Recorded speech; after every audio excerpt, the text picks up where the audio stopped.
Upao Mokunzi.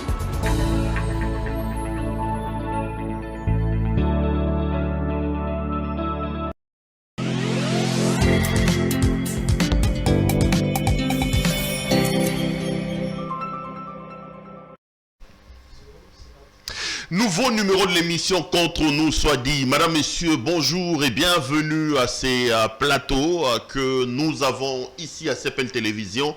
Vous le savez peut-être, on a des questions importantes qui retiennent l'actualité dans le domaine politique, social, économique et même juridique. On les met sur la table avec un invité sur le plateau, on tente d'en parler. Réponse du berger à la bergère. Félix Antoine Tshisekedi Tshilombo a répondu hier au président Kagame après ses propos que beaucoup qualifient de négationnistes. Est-ce que notre président était-il à la hauteur? Quelle est la posture et la position qu'il faut prendre par rapport à cette situation? On en parle dans cette émission. La question de la nationalité. Vous le savez, il y a une proposition de M. Noël Tiani qui bat son plein ici en RDC. L'homme propose que ne peut être candidat président de la République au Congo que le Congolais d'origine qui a un père et une mère congolais. On parle aussi de cette question. On évoquera quelques deux autres questions d'actualité dès lors. Pour en parler, un invité sur ce plateau, ce n'est pas la première fois qu'il nous vient. Il a ses analyses très pointillées qui nous laissent assez étonnés. C'est mon ami, frère et grand frère et tout ce que vous voulez, confrère Belamboui. Monsieur Belamboui, bonjour. Bonjour Perrault. Toujours un grand plaisir de vous avoir sur ce plateau. Comment vous allez? Très bien, en tout cas, le plaisir est partagé chaque fois que je mets mes pieds ici. Le plaisir est vraiment partagé. Je sais qu'il y a du répondant et que c'est la qualité qui manquait un peu, quelque peu, dans notre paysage audiovisuel. Vous êtes journaliste indépendant, M. Belamboui. On venait à peine de célébrer la Journée internationale de la presse. Vous êtes aussi écrivain, vous écrivez les livres que j'ai l'habitude d'ailleurs de lire avec délectation. Est-ce que vous pensez qu'aujourd'hui, selon le rapport des GED, il est difficile d'être journaliste dans ce pays, qu'en 2 ans, des règnes de Tshisekedi, il y a un certain recul en termes de liberté d'expression et liberté de presse? Le rapport de GED montre effectivement qu'il y a un certain recul dans la liberté de la presse. Et cela est d'autant plus inquiétant que nous avons au pouvoir ceux qui sont battus pour le respect de l'état de droit et l'instauration d'un régime purement démocratique. Alors, nous osons croire qu'il s'agit peut-être de temps en temps de quelques excès de zèle de certaines autorités à certaines échelles du pouvoir et qu'il ne s'agit pas d'une politique concoctée en tant que telle à partir du sommet pour pouvoir faire taire la presse. Nous espérons qu'il s'agit de ça.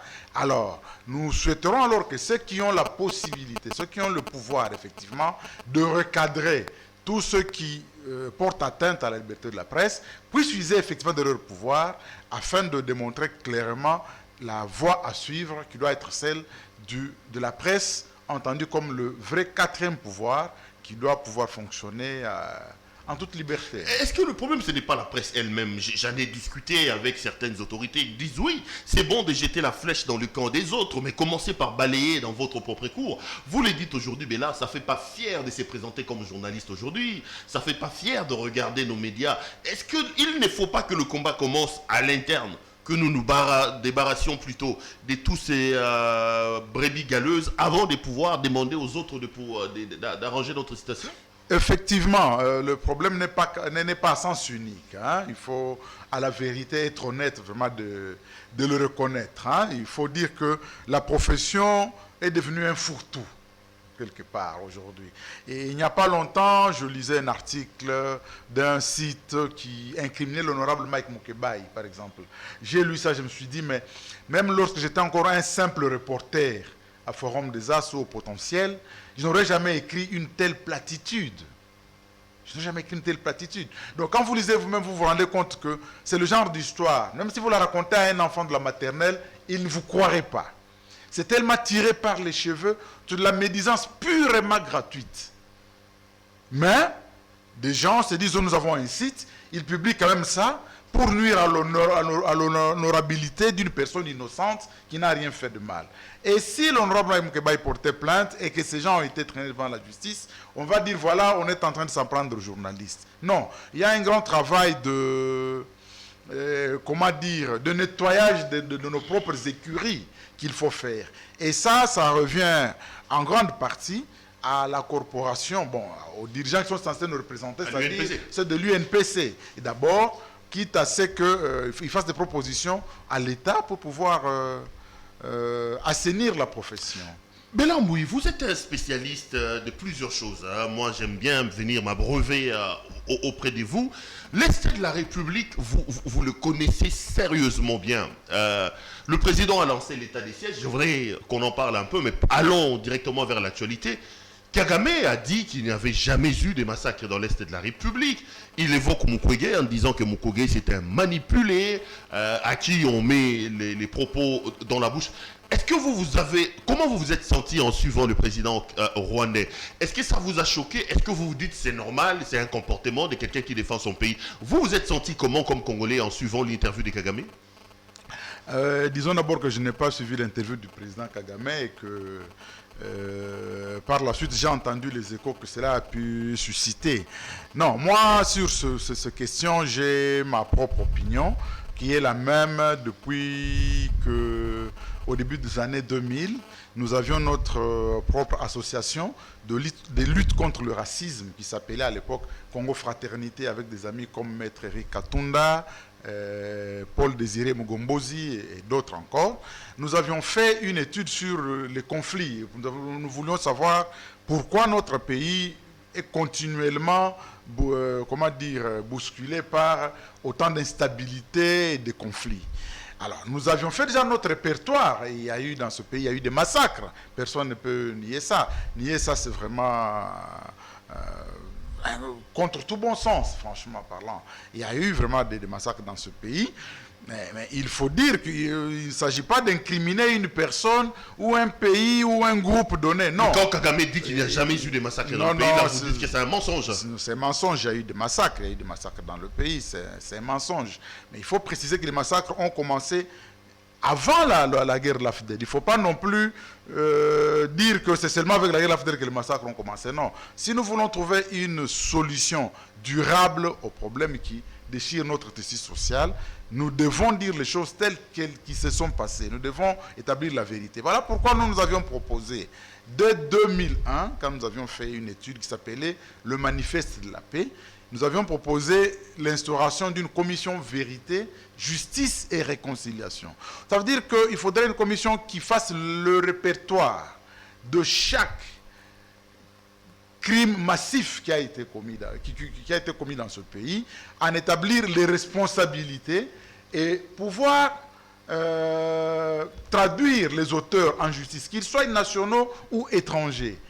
C'est dommage qu'après le dialogue de Sun City, on a créé une commission vérité et réconciliation qui n'a jamais travaillé, remplie de politiciens du 1+4 qui se sont auto-neutralisés, ça n'a jamais rien donné. Donc moi je pense qu'il faudrait revenir aux fondamentaux d'une vraie commission justice et réconciliation, comme ce que nous avons vu en Afrique du Sud. Pourquoi il faudrait faire ça? Vous savez, notre pays a connu trop de soubresauts depuis son indépendance. La conférence nationale souveraine a étudié les crimes qui ont été commis de 1960 jusqu'à 1992, donc au moment où elle se tenait. Alors, de 1993 jusqu'à ce jour, il n'y a jamais eu rien de fait par les Congolais eux-mêmes. Vous voyez, quand c'est la communauté internationale, les uns peuvent dire tel a été manipulé par tel, etc. Non, il faut commencer en 93. En 93, il y a eu l'épuration des Kassaïens au Katanga, il y a eu le conflit du Kivu. Le conflit du Kivu était là en 93 déjà. Il y avait les massacres en Toto, à Walikale, il y a eu la guerre de Massissi, il y avait les expulsions, tout ça c'est 93-94. Et quand les réfugiés rwandais vont entrer chez nous en 94, les conflits vont prendre une autre dimension encore. Et quand les armées rwandaises, ougandaises et burundaises vont intervenir, vont attaquer le pays avec l'AFDEL en 96, le conflit va encore prendre une dimension encore plus aggravée. Donc ça fait qu'il y a un tel tohu-bohu dans les violations des droits de l'homme, il faut arriver à démêler qui a fait quoi. Pourquoi c'est important, on ne peut pas se dire oublions, c'est les passés, voilà, tournons la page, allons vers de l'avant. Non. Je crois que si nous voulons aboutir à une bonne réconciliation, il faut bien qu'on fasse la lumière sur les crimes les plus graves qui ont été commis dans ce pays. Il faut qu'on fasse la lumière. Et que ceux qui ont commis ces crimes puissent regarder les familles de leurs victimes dans les yeux et leur dire pourquoi ils ont fait de telles choses. Et lorsqu'il s'agit de simples exécutants, de petits larcins, on peut se contenter de leur pardon. Lorsqu'il s'agit de grands responsables qui ont ordonné de crimes inacceptables, ils doivent pouvoir en répondre devant la justice. Je crois que c'est ce qu'il faudrait faire. Et bon, voilà, chacun pourra s'expliquer. Et comme Kagame dit que Mukwege s'est manipulé, vous vous dites quoi? Non. Que c'est un compatriote qui mérite respect? Non, Mukwege ne fût-ce qu'à regarder son combat humanitaire, tout ce qu'il a eu à faire de façon désintéressée quand même pour toutes ces femmes victimes de violences. Je crois que c'est un homme qui mérite respect. Il fait partie de ceux qui aujourd'hui représentent la conscience universelle, si on peut dire. Hein. Je souhaiterais que... C'est un peu comme notre Desmond Tutu. Hein. Vous savez, quand Mandela était en prison, Desmond Tutu était dehors. C'est un ecclésiastique, mais qui a mené un peu le combat de son peuple vers un régime de droit, voyez-vous, sans être un politicien. Mais autant il dénonçait les violations des droits des Noirs, autant il n'acceptait pas que les Noirs aillent violer les droits des Blancs non plus. Il voulait vraiment d'une société vraiment égalitaire. Ainsi donc je serais beaucoup plus heureux de voir Dr Mukwege se prononcer par exemple sur ce qui se passe dans les hauts plateaux, dans la province dont il est originaire lui-même. Il s'y passe des choses très graves. Un prix Nobel de la paix ne peut pas se taire vis-à-vis de ce genre de choses. Mais là, et qu'est-ce que vous dites de la réaction de Félix Tshisekedi? On dit que c'est une réaction molle. J'ai vu les critiques un peu de partout, que le président n'a pas joué la carte de la fermeté, qu'il aurait botté en touche en disant, écoute, je ne répondrai pas à Kagame ici, je connais les voix, j'ai des bons rapports avec lui. Est-ce qu'il ne fallait pas opposer à M. Kagame la question de la réciprocité en relations internationales? Il a fait la négation de nos crimes devant les médias. Est-ce que notre président ne s'est pas montré pas trop ferme devant le Rwandais Paul Kagame? Vous savez, je ne peux pas trop juger le président de la République sur cette question. Les relations internationales impliquent une certaine subtilité dans le langage et dans la démarche. Mais il y a des choses là où Kagame n'a pas pris soin sans prévenir. Kagame, lui aussi, il parlait en termes de relations internationales. Hein? Oui, mais bon, est-ce qu'il ne méritait pas une réponse musclée de la part de Tshisekedi? Bon, je crois que le président de la République a dit l'essentiel. D'abord, établir qu'il y a bien eu des massacres qui ont été commis au Congo et que le rapport ou le projet mapping a été établi, non pas par des Congolais, mais par des experts de l'ONU. Il l'a dit de façon haute et forte. Que Mukwege était une fierté pour le pays. Je crois que c'est l'essentiel. On n'a pas forcément besoin de jouer au bout de feu, parce qu'au final, ce qu'on cherche, c'est quoi? C'est d'avoir une région pacifiée. Si nous nous entraînons, il y en a qui souhaiteraient de nous voir à couteau tiré en permanence. Hein. Vous savez, Mbwanda n'a joué que sur ce créneau-là. Il y a des gens comme les Mbeko qui souhaiteraient ça en permanence. Mais ce n'est pas l'objectif. Ce n'est pas l'objectif parce que nous voudrions quoi au final? Nous voudrions quand même après tout, malgré tout, nous voudrions quand même d'une région pacifiée parce que finalement, nous vivons ensemble. Lorsque nos frères qui sont à l'Est importent leurs biens et services, ils passent par où? Ils ne importent pas ça par des avions, non, ça coûterait combien? Ils passent par où? Ils doivent passer par le Rwanda pour les uns, pour aller vers la Tanzanie, par l'Ouganda pour les autres, aller jusqu'à Mombasa, au Kenya. Donc, quand vous regardez le nombre des affaires qui se font entre le Rwanda et le Congo, en temps normal, hein, hors Covid, c'est plus de 40 000 personnes qui traversent entre Goma et Rubavu chaque jour, des échanges en permanence. Quand vous êtes à Goma, même ici à Kinshasa, vous avez même des alimentations qu'on écrit, alimentation du Kivu ici à Kinshasa. Quand vous demandez dans ces alimentations, il y a une partie des marchandises qui viennent de Goma, c'est vrai, mais une autre qui vient du Rwanda. Donc, on ne peut pas aller pousser à l'extrême non plus. J'ai suivi un homme politique, j'ai oublié son nom, c'est un membre d'un parti du FCC, qui disait qu'il fallait qu'on aille mettre un mur pour séparer le Monsieur Congo toi-même dit du qu'il fallait faire la Rwanda. guerre contre le Rwanda. Vous imaginez, il a été Premier ministre, pourquoi n'avait-il pas donné cette idée-là? Il veut donner cette idée lorsque ce sont d'autres qui sont au pouvoir, juste pour ameuter la foule, créer des fantasmagories, comme même le dire Mike Mukebai. Non, on va mettre le mur où? On va mettre le mur au milieu du lac Kivu, on fait comment? Il y a des gens qui n'ont même pas une idée des réalités qui se passent là-bas. Nous avons du gaz qui est dans le lac Kivu. Beaucoup de gens ne le savent pas. Nous avons du gaz qui est dans le lac Kivu. Ce gaz-là est commun, comme il est dans un lac qui est transfrontalier, qui appartient aux deux pays. Aucun pays n'a le pouvoir de s'en approprier seul. Donc nous sommes obligés de l'exploiter de commun accord. Comme nous avions tardé, le Rwanda a commencé à exploiter. Mais comme le Rwanda a commencé à exploiter, nous sommes allés placer un compteur pour voir quelle est la quantité que le Rwanda est en train de tirer. Comme ça, quand nous allons commencer à exploiter nous aussi, nous allons équilibrer. Il n'y a pas que ça. Nous avons la société qui produit l'électricité, ça s'appelle comment encore, la société d'électricité des Grands Lacs, là, voilà, dont le siège est au Congo et dont le siège technique est à Mururu au Rwanda. C'est une société qui produit le courant. Ça a été créé entre le Zaïre de Mobutu à l'époque, le Rwanda et le Burundi. Nous avons 50%. Le Rwanda a 25%, le Burundi a 25%. Donc nous sommes les grands frères quelque part, si on peut dire. N'est-ce pas ça? Alors quand il y a des employés qu'on engage, on doit faire en sorte que nous ayons la moitié et que le Rwanda ait le quart, le Burundi aussi le quart.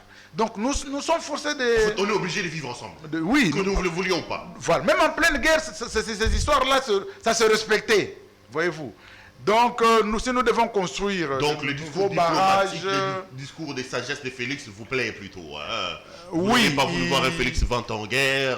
Pas vent en guerre, non. J'ai été content de le voir, en tout cas, poser les problèmes réels, dire les choses qui sont indéniables. Voilà, de la part d'un Congolais normal, il y a bien eu massacre, il y a bien eu des victimes congolaises, il faudra bien qu'un jour on leur rende justice. Le rapport a été écrit par des experts de l'ONU, ce n'est pas une affabulation des Congolais, et que Mukwege est une fierté nationale, c'est le plus important. Pour le reste, il faudra qu'on se trouve bien un moyen pour qu'on puisse vivre en paix. On va finir par rapport région. à cette situation dans l'Est de la République pour qu'on parle un peu de cette épineuse question de nationalité. Le président a lancé l'état des sièges. Est-ce que vous pensez que c'est la décision qu'il fallait prendre à l'heure actuelle? Est-ce que vous croyez qu'avec l'état des sièges, avec les gouverneurs militaires, l'Est de la République pourra retrouver définitivement sa paix, comme M. Tshisekedi le dit? Oui, en tout cas, déjà d'emblée, nous sommes à un moment où chacun de nous doit prendre au moins ses espoirs pour de la réalité. Je crois tellement en ça que je refuse de croire en autre chose. Je ne peux pas imaginer que cet état siège puisse échouer, jamais. Je crois fermement que ça doit réussir. Vous savez, quand les guerres, les affrontements ethniques, les massacres ont commencé dans le Nord Kivu, particulièrement à Massissi, Mobutu avait décrété opération Kimia Massissi en 1993. Puis en 1994, il avait décrété des opérations Kimia Mbata. Mais comme c'était sectoriel, donc ça concernait juste, Kimia Massissi concernait seulement Massissi, Mbata concernait Massissi et une partie de Walikale, c'était sectoriel, les miliciens qui causaient trop de problèmes aux gens se repliaient sur d'autres territoires, puis ils rentraient, ça n'a pas porté de fruits.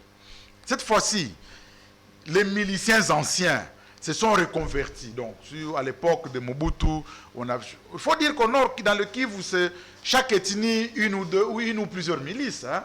Ceux qui avaient les Bahutu avaient ce qu'on appelait à l'époque les combattants Magrivi. Aujourd'hui, les Bahutu ont des Nyatura. Vous avez les Nyatura Maison Mère, Nyatura BCDG, Nyatura Tonya Tonya, si on peut parler le langage de musique. Vous avez chez les Batembo, les Baounde, vous avez Raya Mutomboki. Chez les Banyanga de Walikale, vous avez ACPLS. Chez les Banande, vous avez Mazembe. Donc, il y a tellement de milices dans l'affaire que vous ne pouvez pas imaginer. Alors, aujourd'hui, c'est ce qu'il y avait avant, il y en a encore aujourd'hui. On a ajouté les Rwandais d'FDLR, les Ougandais des ADF. Ça fait un tel chaos qu'il faut agir. On ne pouvait pas laisser... Le statu quo était intenable. Il fallait tenter une autre solution. Le président de la République a pensé à un état de siège. Je trouve que c'est une très bonne solution. Mais moi, je vais même plus loin que lui. Je souhaite qu'après avoir instauré cet état de siège dans l'Ituri et le Nord Kivu, il faut qu'il l'étende au Sud Kivu aussi. Impérativement. Parce qu'il n'y a pas très longtemps. On lui a posé cette question, il a dit que le problème n'est pas le même. Hein. Je vais y revenir. Là, je ne serai pas d'accord avec lui. Et il n'y a pas très longtemps, il y a eu des affrontements dans Calais. Calais, c'est au Nord Kivu déjà, entre les Bahutu et les Batembo. Voilà. Et les Batembo ont un groupe armé là, qui s'appelle Aya Mutomboki. Je ne dis pas que ces groupes représentent les communautés, non, je dis juste que ce sont des fils de telles communautés qui créent leur groupe. Ils n'engagent pas les communautés. Mais il y a eu des combattants venus de Rutshuru, juste dans Calais, pour affronter les Raya Mutombo qui est à Calais. Calais, c'est déjà au sud Kivu. Donc, si aujourd'hui on limite l'état de siège uniquement au nord Kivu, il y a certains éléments armés qui peuvent s'infiltrer au sud Kivu également. Ensuite, ce qui se passe dans le haut plateau du sud Kivu, on ne peut pas ne pas faire une tasse de siège là-bas. Ce qui se passe là-bas risque d'être un génocide si on y prend garde. C'est un nettoyage ethnique impitoyable. Bien sûr, c'est clair. Ils avaient le cheptel bovin le plus important du sud Kivu. Aujourd'hui, il n'en reste presque rien. Il y a des centaines, 300, 500 villages totalement incendiés. On ne peut pas dire que c'est un problème communautaire, non. Si c'est un problème communautaire, l'Ituri c'est un problème communautaire. Vous avez la Codeco, le FRPI, qui sont des milices de la communauté de Balendu, qui s'en prennent au Bahema. Pourtant, on a décrété l'état de siège en Ituri. On doit le faire aussi au sud Kivu, sinon, ce n'est pas acceptable. Merci beaucoup Bélard Amboui. Avec vous donc on va faire la lecture de l'actualité. Mais Bélard, l'actualité dans le pays, c'est aussi cette affaire des nationalités. Vous le savez, Noël Siani a décidé de porter la voix sur une question des présidentiables, si on peut le dire comme ça, des personnes qui vont conquérir les élections présidentielles. Il propose qu'un candidat président de la République soit congolais d'origine, donc de père et de mère. Je voudrais vous faire réagir, mais en attendant, je propose d'abord à nos téléspectateurs de suivre ces documentaires. Je ne sais pas s'il faut que j'appelle ça documentaire ou carrément document, d'un confrère qui a réfléchi sur la question en allant puiser plutôt dans l'histoire de la République démocratique du Congo et à travers le monde, cette mixture, ces mixages entre des nationaux d'origine des pères et des mères ou des nationaux qui ont eu un père ou une mère de leur pays. Un peu ces brassages-là, je vous propose de suivre ces documents. On se retrouve tout de suite après pour poursuivre cette émission. Si la réalisation est prête avec moi, suivez donc.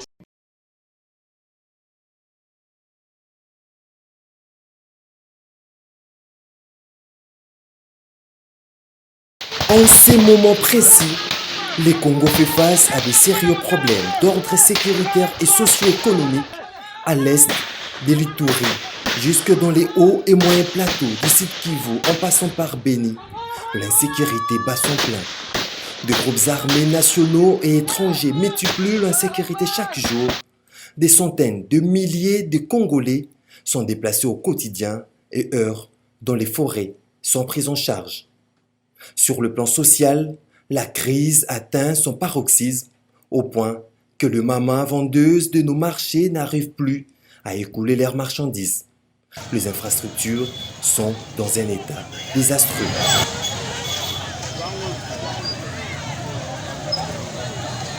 Par jour, on a 6 cartons, 7 cartons, on a combien de mais les lots, pour 6 à 2 cartons passent.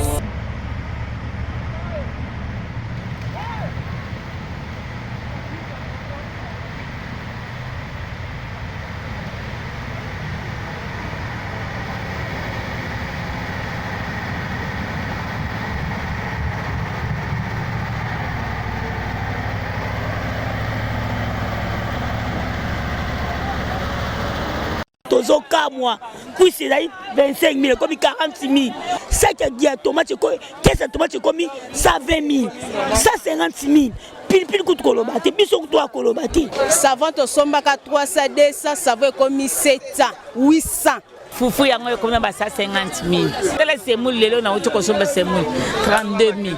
Au lieu de proposer des solutions à ces problèmes criants qui déchirent les tissus sociaux, c'est le moment que choisissent certains apprentis sorciers pour s'aimer davantage de divisions dans le pays. J'ai fait la proposition que la fonction de président de la République soit réservée exclusivement aux Congolais nés de pères et de mères congolais. Cette proposition soulève un débat passionné sur les réseaux sociaux et dans les milieux politiques. Une pareille proposition vise à résoudre quel problème dans les contextes actuels d'un pays fragile comme la RDC? Ne cherchons-on pas plutôt à plonger davantage le pays dans un chaos généralisé qui risque de lui être fatal? La première question qui vient à l'esprit de chacun est celle de savoir qui exactement c'est Noël Tchani qui veut jeter de l'huile sur le feu pour embraser davantage la RDC. En tout cas, il y a Congolais. Avant de voter pour la moto, ils la député, ils la président. Batabalan de la vie à moto, on a un malam. Si on a un comportement avant de voter, Tchani ne mérite pas. Parce que mon collègue a la erreur que va voter Tchani à la président du pays. Je vous jure que dans le pays, bana basi nyonso ya moins de 20 ans. Bakozala basi ya Tchani. Vouloir ou pas, Tchani ko boto la bana wana bakozala basi na ye. Oui, 16 ans, 16 ans jusqu'à 20 ans. Plus grave encore, il ne m'aime pas congolais car c'est un citoyen américain. Parce que lui-même il est congolais. Tchani n'est pas congolais. Posez-lui la question s'il est congolais. Non, mais il était ici, je lui ai posé la question. Et vous avez dit qu'il est congolais? Oui, Tchani est congolais. Ah bon? Attends, congolais. Moi je suis congolaise. Si on a beau moi au Congo, la femme doit avoir quelle nationalité? Nationalité congolaise. Alors, Tchani est congolais. Papa n'a tout une question, hein? Nga naza congolaise, Tchani aza congolais. Toboti mwana na Congo. Moi na bisa ko za nationalité ni. Ya Congo. Mais comment nga za américain? Moi naza américain. Tuna Tchani. Yebise ke ngande na lobby. Donc moi nous l'ambassade des États-Unis baby en tant qu'américain. De quel droit ces citoyens américains quittent-ils son pays pour venir s'aimer la zizanie en RDC? Sur le même sujet, voici ce qui se passe dans son propre pays, les États-Unis d'Amérique. On this stage is pretty unlikely. My father was a foreign student, born and raised in a small village in Kenya. He grew up herding goats, but my grandfather had larger dreams for his son. Through hard work and perseverance, my father got a scholarship to study in a magical place, America.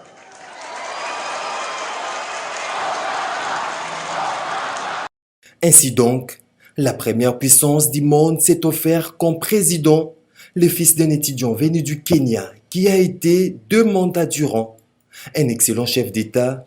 Pourquoi donc l'Américain Noël Tchani n'a-t-il pas fait cette proposition dans son propre pays pour empêcher l'élection d'Obama dans un pays dont le peuple dispose d'une grande ouverture d'esprit? Pareille proposition serait juste considérée comme un arriérisme de mauvais goût. Autre exemple d'un pays développé, la France de 2007 à 2012, elle a eu comme président de la République M. Nicolas Paul Stéphane Sarkozy de Nagui Boksa, né de père immigré hongrois et de mère immigrée juive de la Grèce.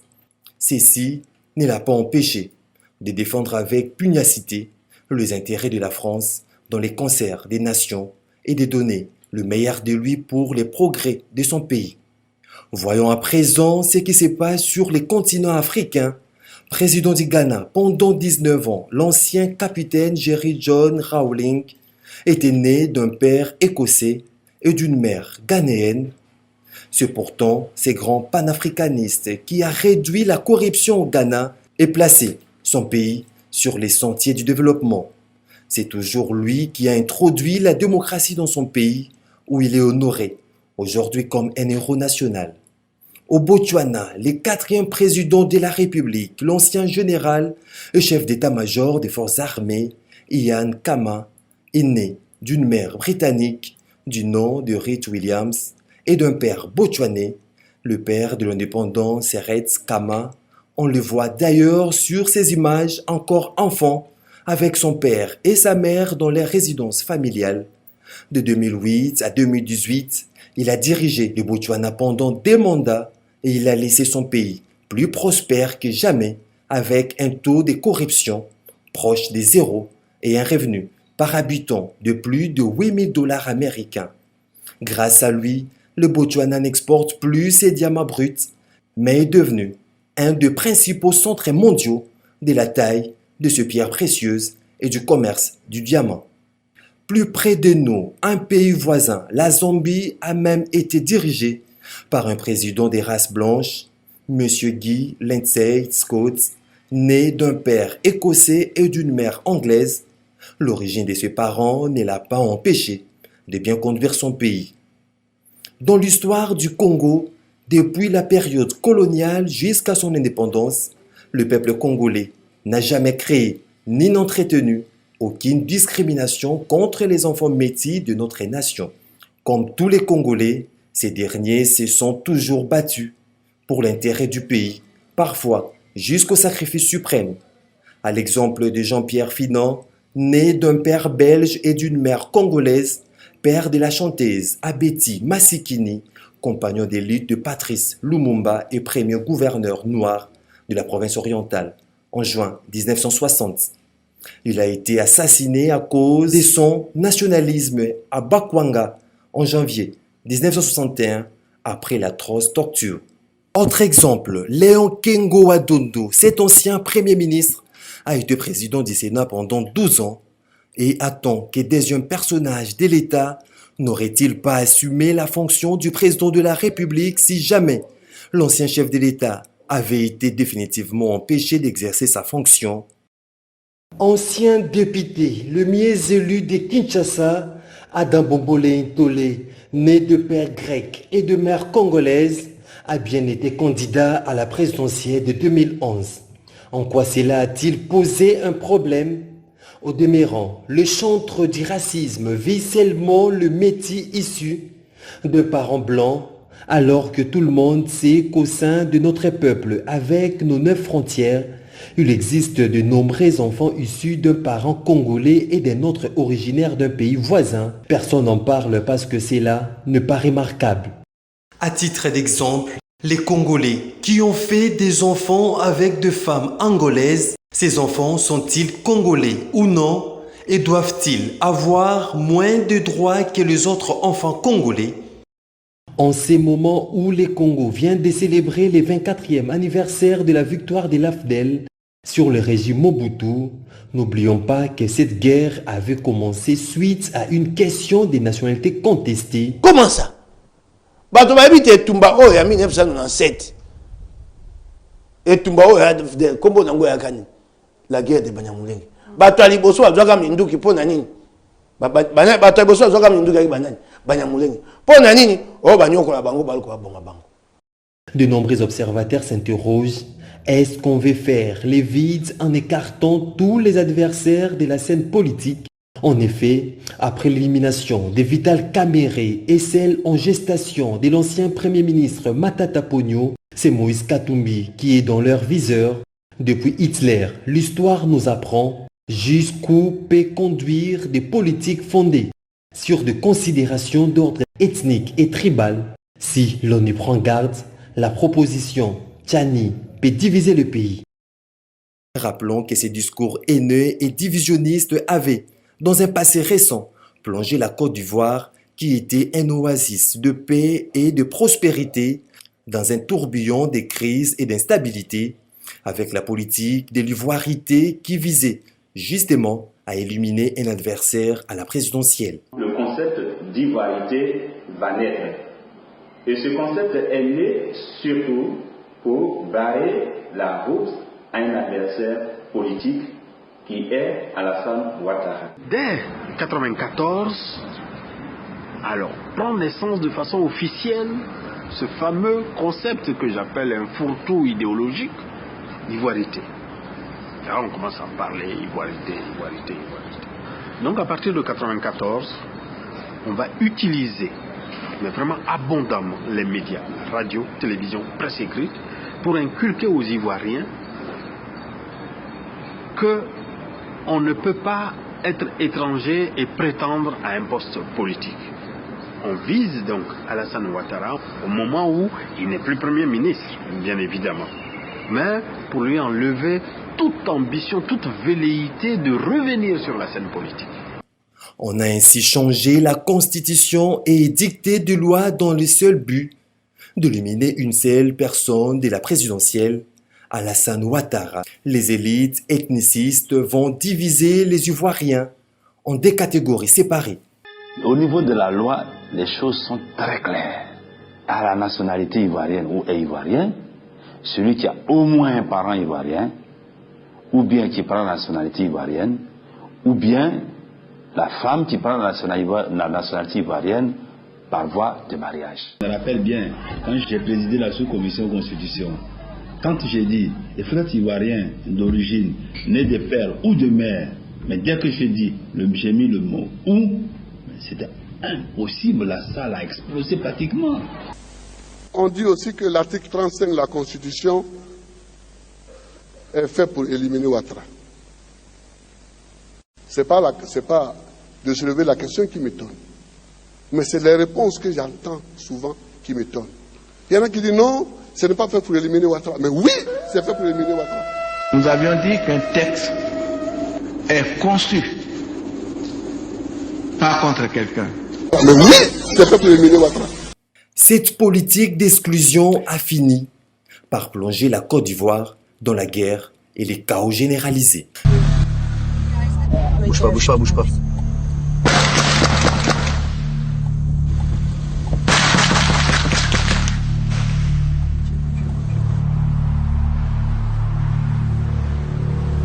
On croyait tous que c'est une affaire de un jour. Et puis les nouvelles arrivent, Bogadoudou a été tué, Gueye a été tué, etc., etc., etc. On se rend compte que c'est du sérieux.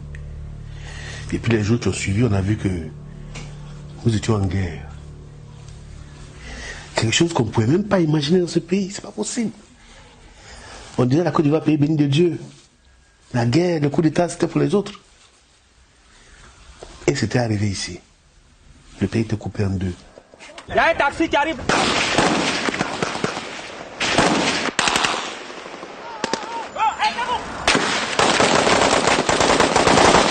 Mais aujourd'hui, malgré tout, l'homme qu'on voulait à tout prix exclure du jeu politique est bel et bien président de la Côte d'Ivoire, la voix du peuple étant celle de Dieu. En 10 ans de pouvoir, il a développé les infrastructures, instauré la couverture maladie universelle et fait de son pays le plus riche d'Afrique de l'Ouest en termes de revenus par habitant devant le Nigeria et les Ghana. Revenons à la RDC. Comme en Côte d'Ivoire, cette agitation de l'américaine Noël Tchani dissimule mal la peur de l'adversaire lors des prochaines échéances électorales. Tchani a beta libanga et pas à Moïse.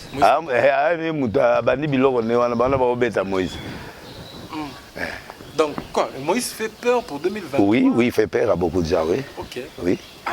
Milliardaire. Milliardaire. Est-ce qu'ils ont l'opportunité d'être un président milliardaire? Bien. Moutou soka kaozalata mundele. Quand on donne une potion, les autres l'acceptent comme mundele. Ata savant, t'es tous hommes en fout à terre. Quand on potionne à mundele. À Salama, comme on a beaucoup de. À gérer Sénat. Bon métier au Bamba, on l'a Moïse. Alors, c'est ça. La vie même, on a posé mundele. C'est que moi, sur ce mois, les bandes des arts. Et alors? Mais ce que vient à Salambon, on a beaucoup de personnes qui ont Batika va débat. Obama comme président, non? Évolue. Ça, c'est un faux débat. Faux débat. Moïse comme président ici, on l'accepte. Ces idées-là, sur la congolité. Mais que ça ne soit pas un prétexte pour exclure certains candidats. Les élections, c'est une question de confiance. C'est là où on dit on veut des réformes, pas des réformes taillées sur mesure, des réformes consensuelles. Que ceux qui piquent il faut aux élections, il sait que si j'ai gagné dans les élections, Katumbi, Bemba, tous, même Félix lui-même. Alors, on ne veut pas des trucs boutiqués, même ou 2-3 personnes, au niveau de la période, non, on a déjà exclu Katumbi. Moi, des fois, je ne partage jamais des fois les convictions avec Katumbi. Je n'ai jamais partagé mais j'ai toujours été très dur avec Moïse Katumbi. Mais sur le plan objectivité, sur le plan démocratie, s'il y a dérapage, il faut s'opposer à cela. Katumbi est congolais, comme tout Congolais. Il est né ici. Pour toi, la proposition... c'est une mauvaise... Non. Les élections, il faut laisser au peuple de choisir ses dirigeants. Laisser le peuple, c'est choisir leur propre dirigeant. Mais ceux qui vont commettre Malamogo, un tel autre, ça, on ne veut pas ça. Katumbi, moi, il a toujours dit, il a répété. Si vous allez vraiment au fond, à Lubumbashi, moi j'ai eu des témoignages quand je suis allé à Lubumbashi. Comment on l'appelle là, les mamans sages qui a fait accoucher sa maman est là à Lubumbashi. On sait là où Kabutumbi a étudié, on connaît ses amis. Et quand j'ai vu que les Waya Waya, dont on ne sait même pas retracer l'originalité, moi j'ai été à Lubumbashi vers Kasumbalesa, où on empêchait ces messieurs de venir, moi ça m'avait frustré. On peut tout reprocher à Katumbi. Moi je me pose la question, pourquoi Katumbi fait-il peur jusqu'à ce point? Kabila l'a redouté. Maintenant là on est en train de les redouter. Mais je dis seulement ceci, s'il était destiné, tout ce qu'on fait là, les Kabou et consorts, c'est rien. S'il était destiné Katumbi deviendra président de la pays, il se le deviendra. Moi j'ai toujours comparé la situation de Katumbi avec Ouattara. Ouattara a été exclu pour les problèmes de l'ivoirité. Et vous savez les chaos que l'ivoirité a causé en Côte d'Ivoire. Et les Ivoiriens n'aiment même pas parler de cette histoire-là. On l'a écarté par Bédier. Gbagbo l'a écarté aussi pour l'ivoirité. Ce n'est-il pas devenu président de la République en Côte d'Ivoire? On ne peut pas s'attaquer à un destin de quelqu'un. Pourquoi Katumbi fait-il peur? Finalement, les Congolais vont dire finalement, tellement que vous l'attaquez, essayons-lui d'abord. Parce qu'il fait mieux Katumbi, il organise mieux Mazembe que les léopards, alors que vous avez les moyens de l'État. Pourquoi Katumbi fait-il peur? Et j'ai dit ceci notamment, et justement c'est Noël Tchani qu'on utilise, qui lance un débat irresponsable. Là, tu prends le mot de Délice Sanga. Oui. Qui dit que c'est un débat inconscient, triplé d'irresponsabilité. Triplé d'irresponsabilité, parce que vous savez que nous avons connu des guerres, nous avons besoin de cohésion. On ne peut pas exclure les Congolais. Kusikia kwa mbali kuna ongo. Nafika minaona naitika kweli changement ingia mukatanga. Tunaona manger. Minaona kama bagouvernement pengine inafaa wakie mustage umu Lubumbashi. Bakuye stage. Na ba ministre ba Kinshasa bakie bafanye stage hapa Lubumbashi. Les chantres des divisions doivent savoir que le peuple congolais n'acceptera jamais toute exclusion factice d'un leader sur qui reposent ses espoirs de renouveau, de bien-être et de progrès économique et social.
Moïse Katumbi, le même que Kabila a empêché hier par la force physique de regagner son pays.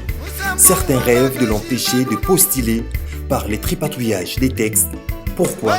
Parce qu'il fait peur à cause de sa gouvernance et de sa popularité.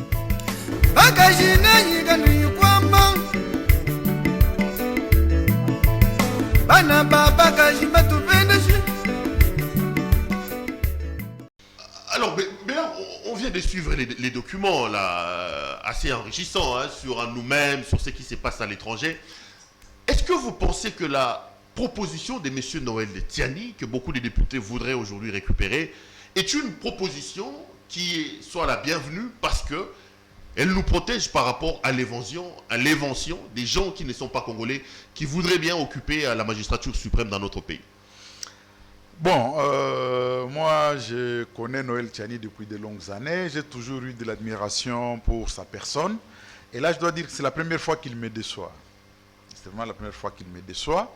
Je me pose la question de savoir, vous savez, quand nous avons des élites qui sont éparpillées à travers le monde, nous nous disons que ils vont apprendre les bonnes pratiques dans les pays beaucoup plus avancés où ils ont eu la chance de s'installer. Et lorsqu'ils vont retourner dans notre pays, ils vont pouvoir nous aider à avancer dans la formation de la nation d'abord, dans le processus de développement économique et social ensuite. Et là, M. Noël Tchani, qui selon ce document, nous voyons, selon la déclaration de son épouse, serait lui-même un citoyen des États-Unis. Il vient nous amener cette proposition pour résoudre quel problème? Quel est le problème qui se pose? Non, mais nous avons une frontière. On a parlé de la guerre dans l'Est de la République. Nous avons une armée infiltrée avec le brassage et le mixage. Noël Tchani dit que, vu le climat d'insécurité, le climat de méfiance qui existe entre nous et nos voisins, il faut quand même que nous protégions la fonction du président de la République. N'accède à cette fonction-là qu'un Congolais de père et de mère. Très bien, voyons un peu les choses telles qu'ils se présentent là. Nous avons 61 ans d'indépendance cette année-ci. Un pays aussi bien doté sur le plan des richesses minières, avec des terres arables, plus de 80 millions d'hectares, avec une population dynamique, jeune, à plus de 70%. En 60 ans d'indépendance, ce pays est par terre. Ce pays est par terre. L'État est quasi inexistant. On doit même commencer par réformer l'État lui-même. La majorité de la population est dans une telle pauvreté qu'elle survit à peine avec $1 par jour. Si vous voulez nous dire que ce chaos que nous vivons aujourd'hui, cette déliquescence dans laquelle nous sommes aujourd'hui, nous l'avons eu parce que nous avons eu des présidents qui avaient un parent étranger. Nous n'avons été gérés par des présidents qui étaient de père et de mère congolais. C'est quoi le problème que Tchani veut nous amener à résoudre? Par contre, nous avons des États qui ont été gérés par un président, au moins un parent étranger, comme le Ghana, nous l'avons vu dans ce document, comme le Botswana par exemple, mais qui sont prospères aujourd'hui. Nous pouvons nous comparer au Botswana aujourd'hui. Vous connaissez le Botswana, Pero, vous êtes journaliste. Est-ce que nous pouvons nous comparer au Botswana aujourd'hui? Si j'avais à choisir, excusez-moi de vous le dire, entre Yann Kama du Botswana et Noël Tchani, même s'il n'était pas américain, je voterais pour Yann Kama. Si je regarde son bilan à la tête du Botswana, je voterais pour Yann Kama. Plus de $8 000 de revenus par habitant. Donc vous pensez que le débat sur la nationalité apporté à ce moment ici par Noël Tchani est inopportun? C'est quoi l'intérêt? C'est ça que je me pose comme question. Moi je l'ai entendu dire, c'est justement pour protéger le pays. Mais le pays, face à ces climats de méfiance, nous devons avoir un Congolais des pères et des mères à la tête du pays. Oui, nous l'avons. Nous avons pour un Congolais. Éviter de se faire envahir par le... Ne parlons pas de Félix Tshisekedi, le moment il vient d'arriver. Avant lui, nous avons eu que des Congolais de père et de mère. N'est-ce pas? Nous avons 120 groupes armés, le pays n'est même pas protégé. Nous avions Mobutu à la tête de ce pays pendant 32 ans. On a été envahi par une agression rwando-ougando-burundaise à laquelle s'est mêlé l'Angola par la suite. Mobutu lui-même a fui dans un cargo rempli de poissons salés. Il était de père et de mère congolais. Le pays n'était même pas protégé. C'est quoi le problème que Noël Tchani nous apporte? Noël Tchani veut nous apporter la solution. Quel est ce problème-là? Non, c'est juste amuser la galerie, tout simplement. Vous savez, il y a des gens qui passent leur temps à aller voir le président de la République, ou ils ne l'ont même pas vu. Ils font, comment on dit ça, la danse du ventre. Hein? Ils font la danse du ventre au loin pour dire au président, voilà, nous on se bat pour vous, nous voulons que vous puissiez remplir pour un autre mandat. Alors nous voulons vous aider à éliminer vos adversaires les plus importants. Et voilà, donc le président, pensez à nous quand même quelque part. C'est à ce jeu-là que Noël Tchani se livre. Pour un homme que moi j'avais toujours considéré comme une élite franchement très respectable, c'est vraiment une terrible déception. En tout cas, je ne peux pas imaginer ça de la part d'un homme ayant vécu aux États-Unis pendant si longtemps, ayant eu Obama comme président de la République des États-Unis pendant si longtemps, et qui est lui-même citoyen américain, et qui vient chez nous chercher à diviser le corps social. On sait que certains auront des droits et que d'autres n'auront pas. Vous savez où est-ce que Noël Tchani veut nous ramener? Quand nous étions encore dans la Deuxième République de Mobutu, copiant le modèle belge dont nous avions hérité, notre droit de la nationalité divisait notre population en deux catégories. Il y avait les Zaïrois puis les naturalisés qui avaient ce qu'on appelait la grande nationalité. Puis il y avait d'autres naturalisés qui avaient ce qu'on appelait la petite nationalité. Donc, les deux n'avaient pas les mêmes droits. Donc, quand vous êtes grand naturalisé, vous pouviez aller, quand vous entrez dans l'armée, vous vous arrêtez à tel grade. Quand vous allez en fonction publique, vous vous arrêtez à telle fonction. Vous voyez, quand vous êtes petit naturalisé, c'est encore pire pour vous. Donc, un peuple, on ne peut pas fonder une nation sur ce genre de critères. Vous savez, nous sommes des États, nous les États africains ici, nous sommes des États faits de, un peu si je peux dire, de briques et de brocs. Donc on a mis ensemble, pour former des ensembles nationaux, des populations diverses qui, pour la plupart, n'avaient rien à voir entre les unes et les autres avant la colonisation. C'est de cette manière-là que les colonisateurs ont formé le Congo. Notre premier défi, avant même de penser développement, c'est de pouvoir donner une conscience d'appartenance collective nationale à tout ce monde-là. Ensuite, le couler sous un même moule, que chacun puisse comprendre que, voilà, nous sommes tous Congolais, cela implique les mêmes devoirs et les mêmes droits. Voyez-vous, nous ne pouvons pas cracher sur la mémoire de certains des nôtres. Le film que nous avons regardé a parlé de Jean-Pierre Finant, le premier gouverneur de province orientale. Comment pouvons-nous honorer sa mémoire aujourd'hui? Lui, qui est compagnon de lutte de Patrice Lumumba, assassiné en 81. Qui est mort, non, en 61. 61, qu'est-ce que j'ai dit? Abakwanga Mbujimaï actuel.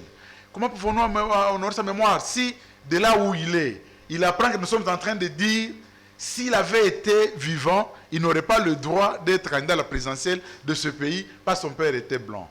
Moi, je vais poser une question. Entre Kalonji Moulopoué, né de père et de mère congolais, qui est l'assassin de Finant en plus, qui a assassiné Finant et qui a voulu couper le Congo en morceaux parce que lui, il avait déclaré la sécession du Sud Kasaï. Donc le Sud Kasaï était devenu un pays indépendant du Congo. Il était né de père et de mère congolaise.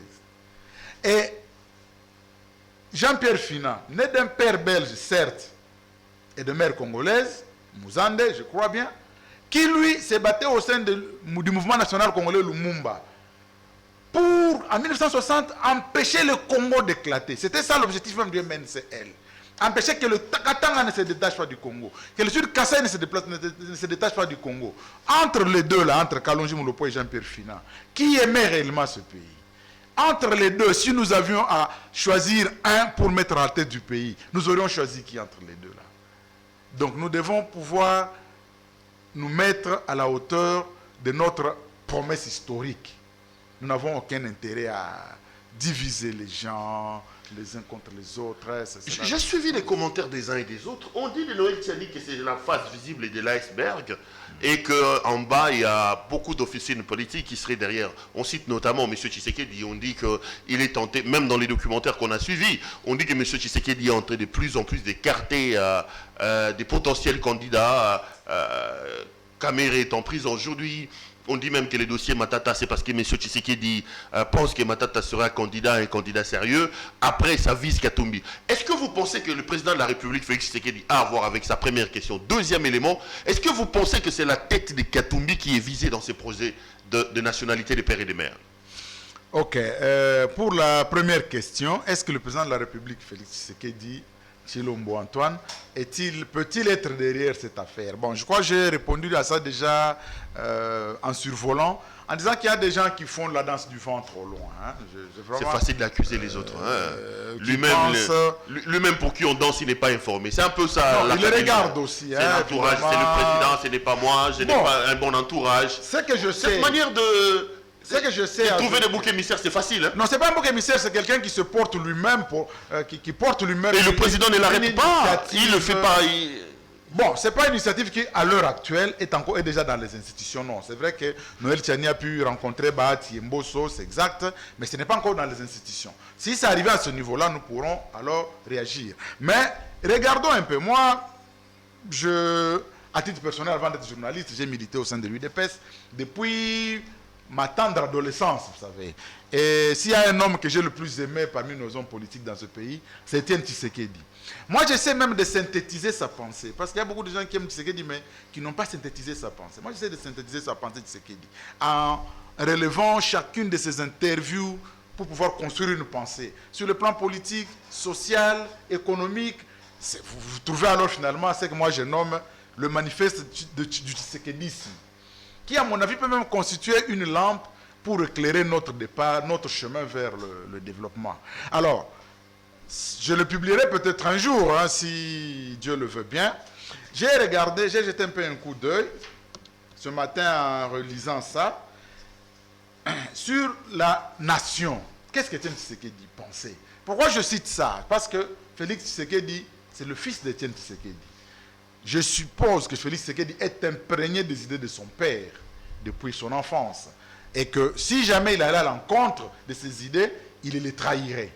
Voilà les détracteurs disent de lui qu'il est déjà à côté des idées de son père. Il a installé le fascisme et non pas le tshisekedisme. Bon, c'est une opinion. C'est une opinion. J'ai suivi. C'est une opinion fort respectable que je respecte. À l'heure actuelle, nous sommes dans le fascisme et non plus dans le tshisekedisme. Bon, c'est une opinion. J'avais suivi ça aussi. Revenons. Mais je vais quand même dire ce que Étienne disait. C'était à la veille de la formation de son gouvernement issu de la CNS. Voilà ce qu'il avait déclaré lors d'un entretien avec la presse le 2 octobre 1991. Voilà. Il dit ceci: j'ai tenu à montrer que tous nos compatriotes se tranquillisent et se rassurent qu'il ne peut pas être question que demain mon gouvernement fasse la moindre discrimination entre notre peuple. La moindre discrimination entre notre peuple. Donc le peuple ne devait pas avoir des discriminations les uns contre les autres sur quelques principes que ce soit. Voilà ce qu'il dit au journal Le Potentiel numéro 2510 du jeudi 2 mai 2002. Voilà ce qu'Étienne Tshisekedi déclare. Il faut éviter cet esprit qui voudrait pratiquer la discrimination contre des gens à cause de leurs origines raciales ou ethniques. Nous trouvons ce langage rétrograde. Les origines n'apportent rien au développement d'un pays, car on n'est pas plus intelligent selon qu'on est d'une telle ou telle origine, race, ethnie, tribu. Voilà. Ça, c'est la base fondamentale de la façon dont Tshisekedi définit une nation. Alors, si nous arrivons à dire, nous éliminons tel, parce qu'il est métis, on a voulu discriminer quelqu'un par rapport à une origine. Ça, ce n'est pas compatible avec l'idéal tshisekédiste. Donc, je suppose donc, que Félix, étant le fils d'Étienne Tshisekedi, il est imprégné de toutes ces idées et qu'il ne peut pas aller sur cette voie-là. Sinon, il trahirait franchement l'idéal de son père. La deuxième partie de la question. Est-ce que ce n'est pas Katumbi? Ce n'est pas la tête de Katumbi qui dérange? C'est clair que c'est Katumbi. C'est Katumbi qui est visé dans cette affaire-là. C'est Moïse Katumbi qui est visé. De façon claire. Pourquoi Katumbi est visé? Il y a des gens qui se sentent complexés quand même par la gouvernance de Katumbi pendant l'époque où il a été gouverneur. C'est l'une des personnes les plus portées par le peuple du Congo actuellement. Le film que nous avons déclaré, nous avons pu visionner, l'a démontré. C'est l'une des rares personnes qui, sans avoir une fonction officielle, peut faire une telle tournée dans autant de provinces et mobiliser autant de foules. Ça fait peur à beaucoup de gens. Donc Katumbi fait peur. Bien sûr qu'il fait peur. Donc l'objectif c'est quoi? C'est de l'éliminer pour les élections de 2023. On a peur de... Bien sûr. Et c'est ce que certains s'imaginent que, voilà, pour plaire à Félix, nous allons trouver un moyen pour éliminer celui qui leur apparaît comme l'opposant à même de le mettre à mal en cas d'une confrontation électorale. Or, nous ne sommes pas encore en 2023. Vous savez, non. Le peuple doit pouvoir se choisir ses dirigeants parmi tous les enfants du Congo sans la moindre discrimination. Non, mais ça, venant d'un journaliste, vous intégrez tambour-bâton la catégorie des journalistes achetés par Katumbi. Vous savez qu'on dit de lui qu'il achète des journalistes. Ceux qui n'aiment pas trop les débats diront des Bélarmoui que vous avez acheté. Vous savez, on dit qu'il donne beaucoup d'argent, 9 000, 7 000, 5 000, 6 000. Vous, il vous a donné combien? Oh là là là. Avec votre trempe, c'est quoi? C'est 20 000, c'est 30 000? Non, vous êtes désormais un journaliste acheté par Moïse Katumbi pour tenir ses discours? Non, écoutez, déjà à l'époque où il y avait eu ce genre de bobards, je crois que je t'avais appelé pour t'apporter tout mon soutien, et toi et aux autres amis. Non, moi j'ai commencé le journalisme dans les journaux qu'on appelait la presse rouge, voyez-vous, le journaux qui était fiché opposition à Mobutu. Je suis devenu journaliste dans le journal Forum des As. Nous étions là, les jeunes étudiants qui cumulaient pendant les fermetures des universités. Avec le journaliste dont nous étions avec Paulette Kimuntu, qu'on insulte aujourd'hui. Ma sœur de sang. J'étais avec Paulette Kimuntu que je porte franchement dans mon cœur. Avec Paulette Kimuntu, avec Gracé Kitambala, Edi Sango, sous l'œil encadreur très sévère de José Naoé Jamoudiang et Lusamaki Okita qui vient aujourd'hui en Suisse. Et nous avons commencé là. Alors, nous étions très hostiles au pouvoir de Mobutu. Pas seulement Forum des As, mais aussi le potentiel, le phare, après, la référence, plus et consorts. Voyez-vous. Alors, à l'époque, lorsque nous menions ce combat-là, nous venions sur le combat pour la démocratisation. Et il se fait que tout combat est incarné. Et ce combat est incarné par l'UDPS. Et qui dit UDPS dit Etienne Tshisekedi. Et c'est un combat que nous menions en courant des risques graves pour notre propre sécurité.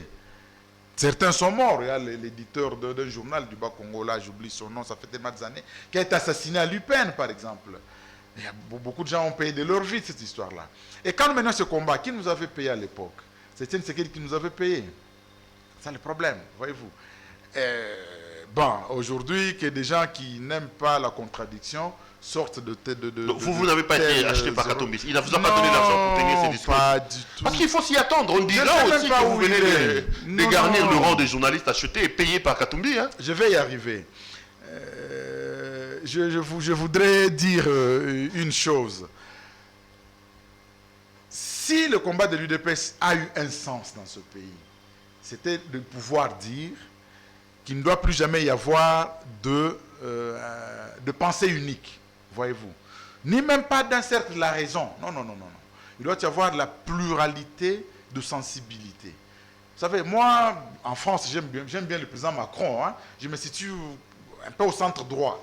Je trouve que le président Macron, c'est quelqu'un qui mérite d'être là. Mais quand je regarde les chaînes françaises que nous captons ici, vous regardez surtout celles qui se regardent le plus CNews est beaucoup plus à droite et beaucoup plus critique contre Macron. Faut-il que nous les accusions d'être achetés par les gens de la droite, par Christian Jacob ou je ne sais qui d'autre? Non, ça n'a pas de sens. Et je vais quand même dire quelque chose d'important. Il y a des gens qui ont des idéaux. Il y a les autres qui n'en ont aucun, qui sont prêts à raconter n'importe quoi. Il y a des gens qui ont des idéaux, qui ont des principes de vie, qui leur servent de boussole dans leurs réflexions. Je peux modestement dire que j'en fais partie. Pero, je vais te montrer ce journal. Nous sommes ici, c'est le journal Le Potentiel. Vous voyez ici, on célébrait les 20 ans du Potentiel. 13 octobre 82, 13 octobre 2002. Donc ça, c'est le journal Le Potentiel, numéro 2633, du mercredi 25 septembre 2002. Voilà, c'était ça la une, le médiateur en difficulté. C'était ça la une du journal. Je ne sais pas quelle fonction j'occupais à l'époque. Est-ce qu'il y a l'ours ici? Quelle fonction j'avais? Oui, je vois l'ours. J'étais qui? J'étais à l'époque rédacteur en chef de l'Armbouille. Vous voyez, à l'époque. En tant que rédacteur en chef, je publiais dans chaque édition une chronique, parce que j'étais déjà un éditorialiste à l'époque, je publiais une chronique qu'on appelait « À bout portant ». Alors, Pero, tu peux voir le titre de cette chronique-là? Il est où, là? Ici. La rançon de l'ivoirité. La rançon de l'ivoirité. Alors, si vous lisez cette chronique-là, vous allez voir que j'ai un idéal qui guide ma façon de comprendre les choses. La guerre venait de commencer en Côte d'Ivoire. En 2002. En 2002. Parlons la guerre de septembre. Ok. Laisse-moi d'abord un peu aller quelque part là. La guerre venait de commencer. Et quand une guerre commence comme ça, il y a des gens qui vont vous dire « Oh non, voilà, on agresse le pouvoir de Laurent Gbagbo parce que les journalistes... » Non. Ils oublient qu'il y a eu au préalable une politique d'ivoirité qui a mis mal à l'aise une partie de ce pays-là et que cette partie qui a été mise mal à l'aise avait le droit de finir par se révolter à un moment donné. Et c'était ça le titre qui expliquait le titre La rançon de l'ivoirité. Et qu'est-ce que je disais là-dedans? Je ne veux pas tout lire, mais juste un petit extrait. C'est cela la rançon de l'ivoirité. Cette doctrine que ne désapprouverait ni Le Pen ni Haider, initiée par Bédier, récupérée par Gueye, elle a été renforcée par Gbagbo, qui trouve le seul moyen de sauvegarder un pouvoir pitoyablement minoritaire en indexant une bonne partie de la communauté ethnique djoula comme étrangère, en fonction de leur patronyme et de leur confession musulmane. Ainsi sombre sous les yeux des Africains médusés, un pays qui avait pourtant toutes ses chances. Voilà. Si j'ai pu m'opposer à l'ivoirité en 2002, pourquoi je vais soutenir la congolité en 2021?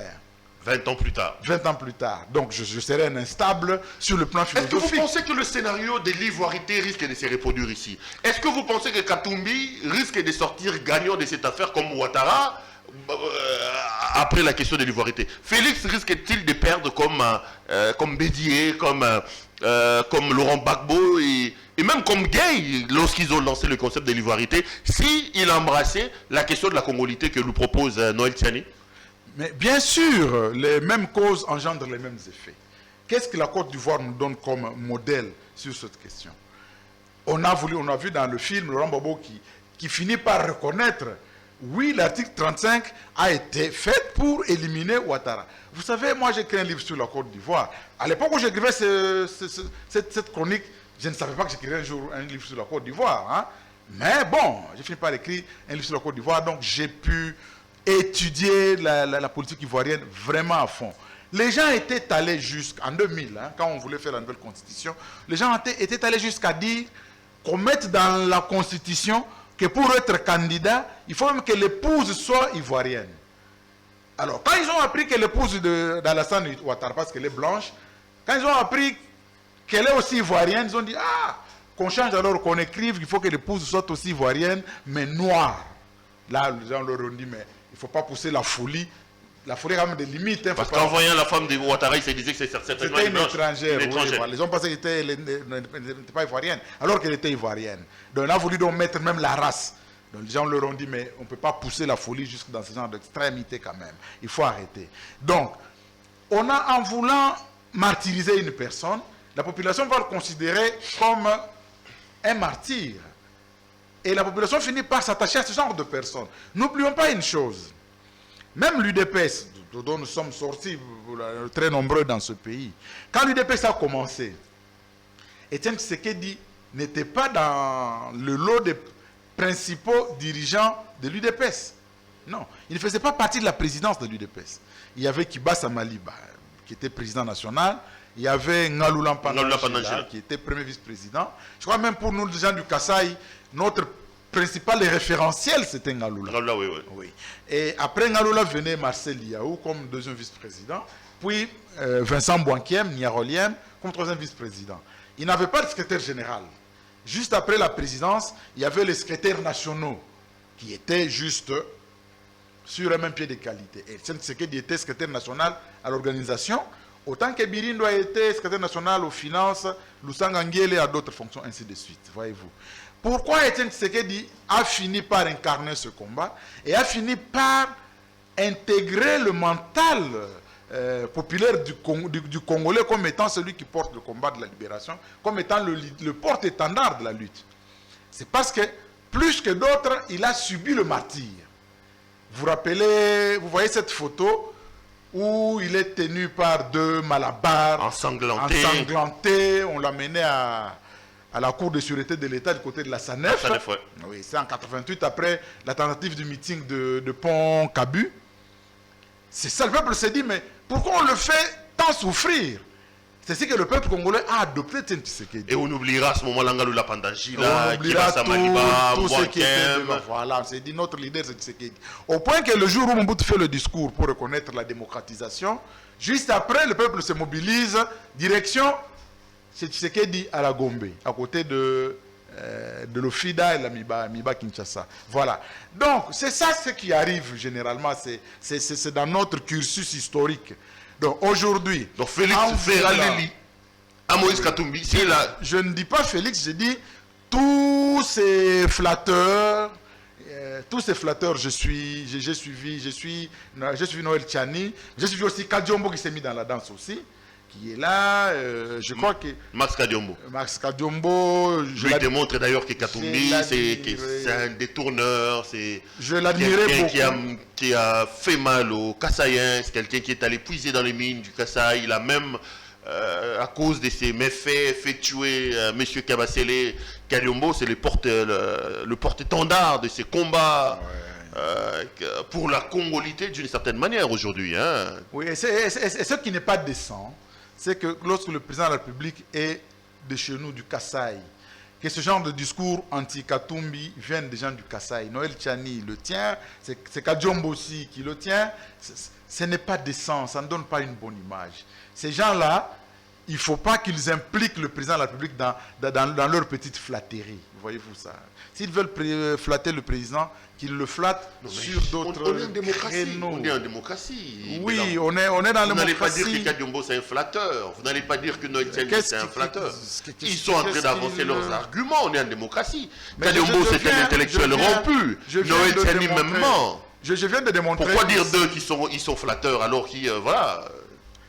Je viens de démontrer ici que c'est une proposition qui n'a aucune opportunité, qui n'apporte absolument rien au Congo. Mais de là à dire d'eux qu'ils sont quand même flatteurs, je trouve au regard que de l'histoire du Congo et tout ça, je montre que ça n'a absolument rien d'opportun. Sinon, chercher à diviser le Congo, alors que nous voulons sortir du chaos généralisé dont que Kabila a légué à Félix Tshisekedi. Au moment où celui-ci se débat pour sortir le pays du chaos, il y en a qui viennent lui dire non, non, crée encore d'autres foyers de tension pour enflammer davantage la situation.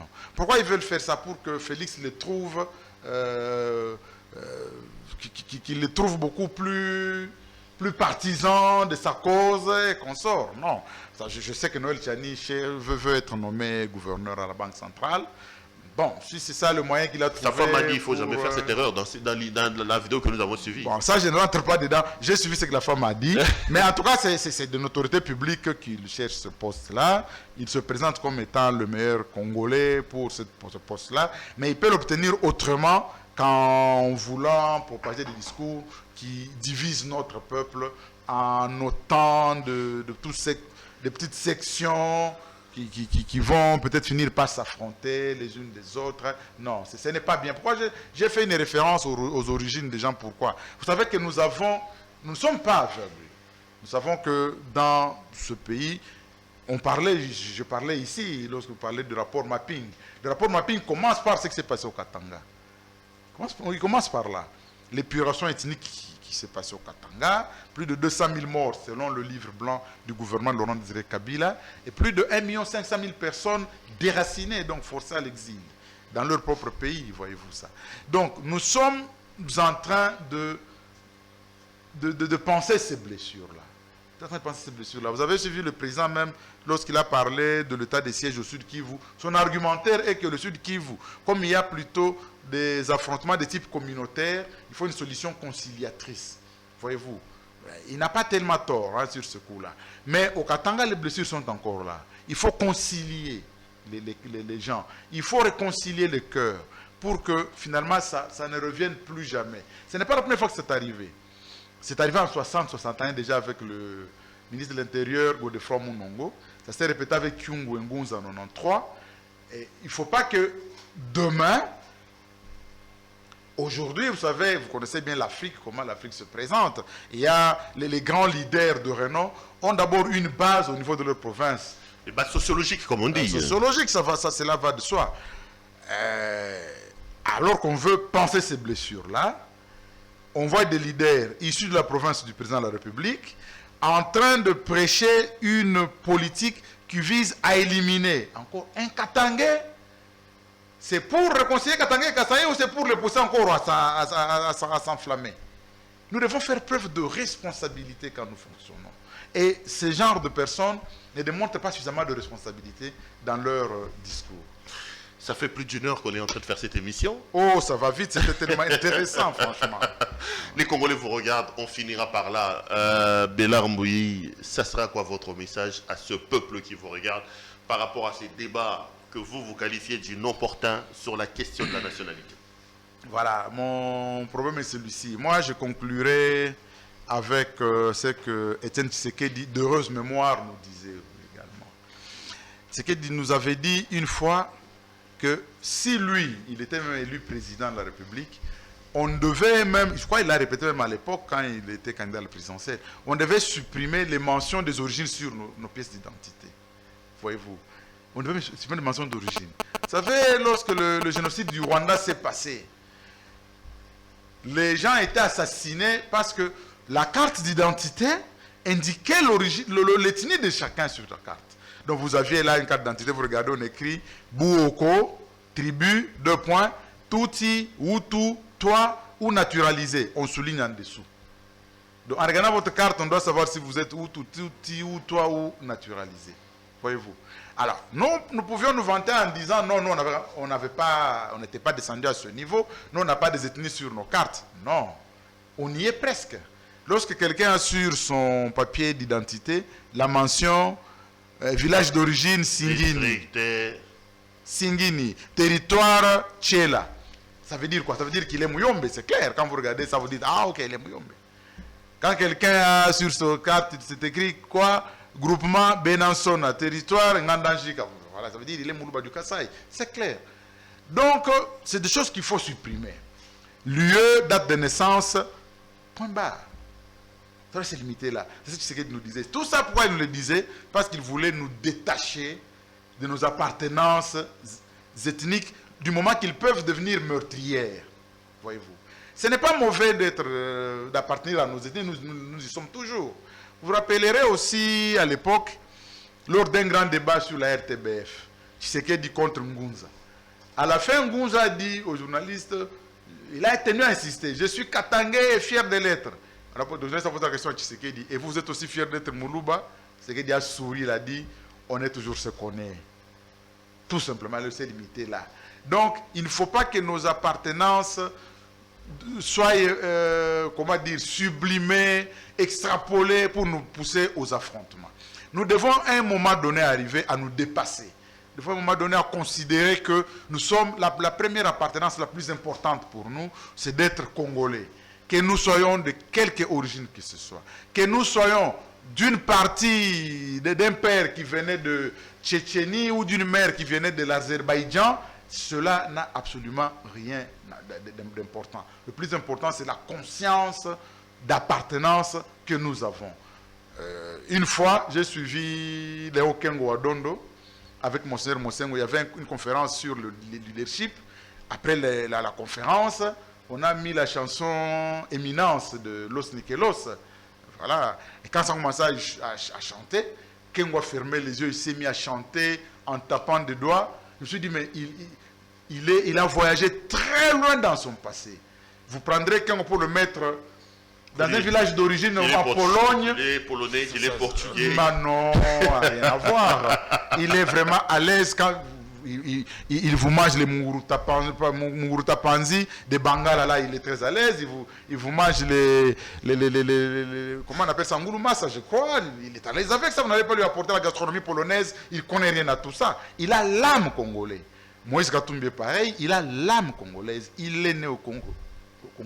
Il a grandi ici, il parle Kibemba parfaitement, il n'a jamais été autre chose que Congolais.